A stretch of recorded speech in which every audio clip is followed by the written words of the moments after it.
Hello everyone and welcome to your Monday car tip session.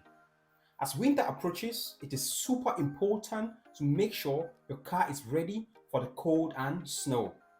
One of the simplest yet most overlooked things to check: your wiper blades.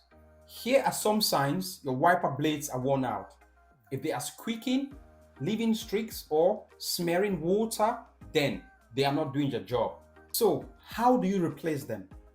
First, grab a pair of winter-specific wiper blades. These blades are sturdier and designed to handle ice and snow.